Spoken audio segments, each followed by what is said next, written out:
Hello everyone, I am Iqra, hope you are doing well. तो start करते हैं आज का टॉपिक। देखिए, हमने सभी रिपोर्ट्स के ऑप्शन जो होते हैं वो कंप्लीट कर लिए हैं कि इसमें रिपोर्ट्स में बैलेंस शीट कैसे व्यू की जाती है, profit and loss, stock summary, ratio analysis, display पे गए थे तो अकाउंट्स बुक के सारे ऑप्शन देखे थे यहाँ से यहाँ तक। फिर हमने इसमें देखा था, यहाँ से बाहर आएंगे स्टेटमेंट्स ऑफ अकाउंट पे। स्टेटमेंट्स ऑफ अकाउंट में यहाँ पर आउटस्टैंडिंग कितना है, सेल और परचेज, इंटरेस्ट कैलकुलेशन कितना पेंडिंग है, कितना रिसीव करना है, ये सारी चीजें कॉस्ट सेंटर स्टैटिस्टिक्स से रिलेटेड देखी थी।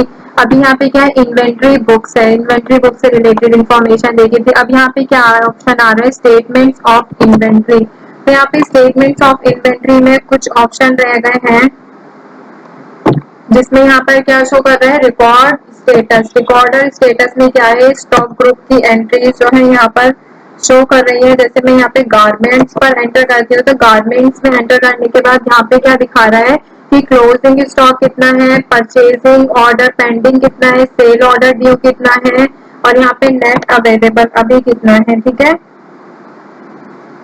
रीऑर्डर लेवल, अगर हम रीऑर्डर करते हैं, मिनिमम ऑर्डर क्वांटिटी अगर हम फिक्स करते हैं तो वो कितनी होनी चाहिए, ये शो करता है। ठीक है,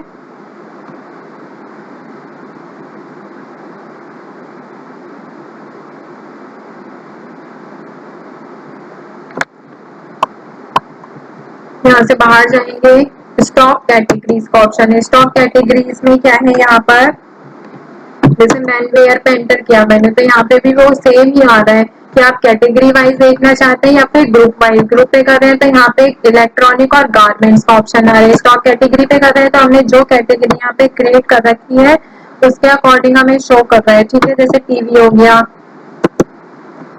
इसका क्लोजिंग स्टॉक कितना है, ये सारी चीजें। अगर हमें यहाँ पे रीऑर्डर देखना है तो हम क्या करेंगे, ऑल्ट ए पर एंटर करेंगे, रीऑर्डर यहाँ से देख सकते हैं, बट अभी हमने रीऑर्डर करा नहीं है इसलिए यहाँ पे शो भी नहीं हो रहा।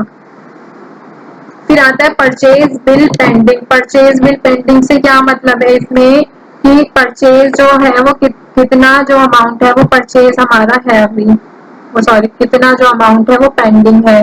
तो ये कैसे चेक करेंगे, यहाँ पर परचेज बिल पेंडिंग पर आएंगे और यहाँ पर आपको दिख रहा है goods record but not bills, इसका जो रिकॉर्ड है वो यहाँ पे रिकॉर्ड नहीं हुआ है। तो यहाँ पर क्या करेंगे,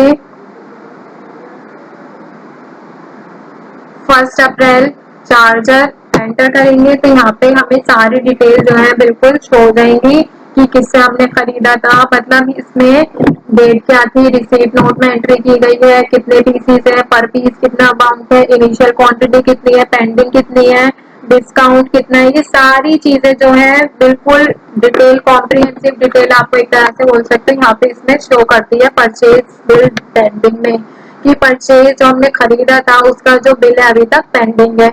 ऐसे ही क्या होता है सेल्स बिल पेंडिंग में। सेल्स बिल पेंडिंग का अगर मैं ऑप्शन की बात करूं, जैसा परचेज है उसी के अकॉर्डिंग क्या होगा, उसी का ऑपोजिट होता है सेल्स बिल्स पेंडिंग।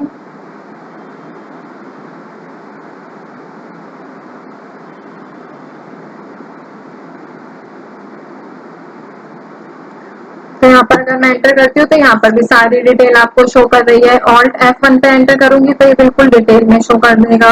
तो सेल्स बिल पेंडिंग क्या होता है, टैली ईआरपी में अगर देखें तो आउटस्टैंडिंग सेल्स को जो बिल होता है उनको शो करता है जो कि अभी पूरी तरह से क्लियर नहीं होते हैं। तो यहाँ पे क्या है, 12,000 का अमाउंट जो है अभी तक क्लियर नहीं हुआ है। इसका यूज किस लिए किया जाता है, आउटस्टैंडिंग जो सेल्स होती है उनको ट्रैक करने के लिए किया जाता है कि अब इनका अमाउंट हमारे पास आना बाकी रह गया है सेल का, तो ये हमें अमाउंट लेना पड़ेगा। ठीक है, फिर ऐसे यहाँ पे और किस लिए यूज किया जाता है, पेंडिंग इनवॉइसेस को हम यहाँ पे आइडेंटिफाई, देखिए हमारे सामने पूरी डिटेल आ जाएगी। अगर ऑल भी हमने एंट्रीज कर रखी होती है तो इसमें हमें इजीली पता चल जाता है। ठीक है, इससे क्या होगा, हमें सेल्स डेटा से रिलेटेड डिसीजन लेने में हेल्प मिलती है। और अगर हम इसके बेनिफिट्स की बात करें तो सेल्स से रिलेटेड जितना भी मैनेजमेंट होता है हमारे बिजनेस में वो इससे काफी ज्यादा इम्प्रूव होता है, क्योंकि हमें पता रहता है कि किसका जो डेटा है, सॉरी किसका जो अमाउंट है हमें अभी तक रिसीव नहीं हुआ है, तो हम आगे से उनके साथ बिजनेस नहीं करेंगे। ऐसा भी तो हो सकता है ना कि वो हमेशा ऐसे करते हो, कोई कोई इंसान होता है जो पेमेंट लेट करता है, तो हमें अगर उनके साथ वर्क नहीं करना है तो हम यहाँ से उनकी डिटेल देख के इजिली पता लगा सकते हैं कि जैसे कौन कौन से हमारे बायर हैं या फिर कौन कौन से हमारे सेलर हैं। इससे क्या होता है, सेल्स बिल पेंडिंग से क्या फायदा होगा कि हमारा जो कैश फ्लो होता है वो काफी ज्यादा इंक्रीज हो जाता है, ठीक है। और ऑडिटिंग में तो ये हेल्प करेगा ही, और ये क्या करता है, आउटस्टैंडिंग इनवॉइसेस मतलब कि जितने भी ड्यू इनवॉइसेस होते हैं उनको रिकॉर्ड करने में हेल्प करता है।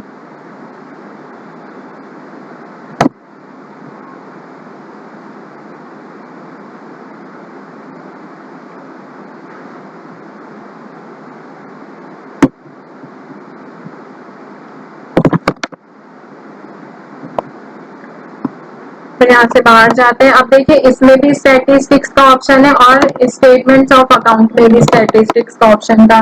तो इसके स्टैटिस्टिक्स को देखते हैं, फिर उसमें देखेंगे क्या इन दोनों में डिफरेंस है। तो यहाँ पे क्या है, स्टैटिस्टिक में जितने भी हमने वाउचर्स क्रिएट किए थे वो इसमें सारी डिटेल शो हो रही थी कि परचेज वाउचर कितने क्रिएट किए हैं, एंटर करूंगी तो कौन से मंथ में एंटर किए गए हैं एंट्री वो वाली, और कौन से मंथ में कितनी वाउचर मैंने क्रिएट किए हैं वो सारी डिटेल जो है इसमें शो होती है। अप्रैल में इतने सारे हमने वाउचर क्रिएट किए थे, यहाँ पे सारे के सारे क्रेडिटर के डिटेल नेम सारी लिस्ट आ रही है। अगर मैं एंटर करके जाऊंगी तो ये ओपन भी करके दिखा देगा कि क्या सामान खरीदा था, कितने का खरीदा था, कौन से क्रेडिटर से खरीदा गया था, कितनी क्वांटिटी की सारी डिटेल जो है ये शो कर देता है, ठीक है।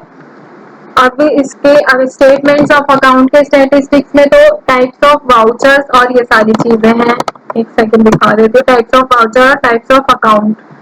और अगर मैं स्टेटमेंट्स ऑफ इन्वेंट्री पे आती हूँ और इसके ऑप्शन में यहाँ पर देखते हैं स्टैटिस्टिक्स, तो इसमें भी क्या आ रहा है, सेम ही ऑप्शन रहता है, टाइप्स ऑफ वाउचर्स और टाइप्स ऑफ अकाउंट। बस इसमें क्या डिफरेंस है यहाँ पर,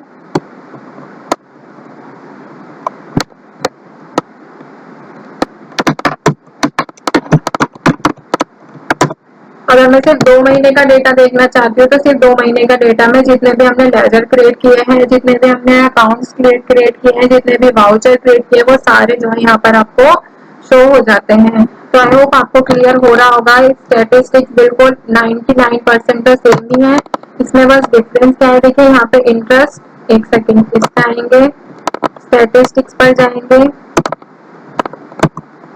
तो यहाँ पर क्या है, सारे अकाउंट से रिलेटेड जितने भी यहाँ पे वाउचर्स हैं, कौन से वाले, जहाँ पे अकाउंटिंग वाउचर्स हैं, ये सारे वाउचर्स आपके राइट हैंड साइड पे शो हो रहे हैं, ये सारे इसमें दिखा रहे हैं, ठीक है। और मैं यहाँ पे आती हूँ डिस्प्ले पे, स्टेटमेंट्स ऑफ इन्वेंट्री स्टैटिस्टिक्स पर जाऊंगी तो यहाँ पे कौन से वाउचर्स दिखा रहे हैं, सारे इन्वेंट्री वाउचर्स को रिकॉर्ड जिसमें हमने किया है वो सारा डेटा इसमें दिखा रहे हैं, क्योंकि ये डिटेल किसकी है, स्टेटमेंट्स ऑफ इन्वेंट्री है, ठीक है। तो आई होप आपको क्लियर हो गया होगा, इतना कुछ था नहीं। अब यहाँ पे एक ऑप्शन बचा है कॉस्ट एस्टिमेशन, तो इस पे एंटर करेंगे और यहाँ पे कि कॉस्ट को एस्टिमेट करना होगा तो हम कौन सा जो क्या बोल सकते हैं ऑप्शन है यूज करते हैं। तो यहाँ पे क्या ऑप्शन आ रहा है, कॉस्ट एस्टिमेशन पर एंटर करते ही दोनों हमारे जो स्टॉक ग्रुप है वो शो कर रहे हैं कि एक इलेक्ट्रॉनिक का स्टॉक ग्रुप है, दूसरा स्टॉक ग्रुप कौन सा है, गारमेंट्स का। तो जैसे मैंने यहाँ पर गारमेंट्स पर एंटर किया और यहाँ पे क्या दिखा रहा है, 31/3/25 की यहाँ पर कॉस्ट अगर हमें एस्टिमेट करना होगा, देखिए यहाँ पे क्या दिखा रहा है, शो ऑल बीओएम। बीओएम मतलब क्या होता है, बिल ऑफ मटेरियल। तो बिल ऑफ मटेरियल की एंट्री हमने इसमें की नहीं है, तो हम पहले बिल ऑफ मटेरियल वाली जो कंपनी है ऑल टैब 3 से उसको एंटर करेंगे सिलेक्ट करके।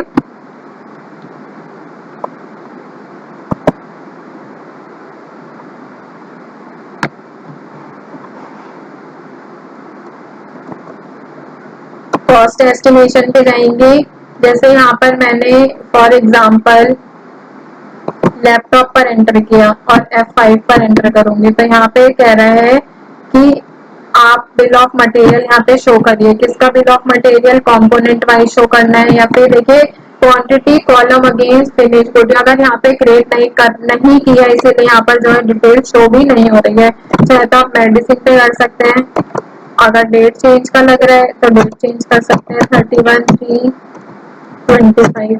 तो यहाँ से ये वाले जो ऑप्शंस हैं वो आपको शो हो रहे हैं कितने सारे स्टॉक को।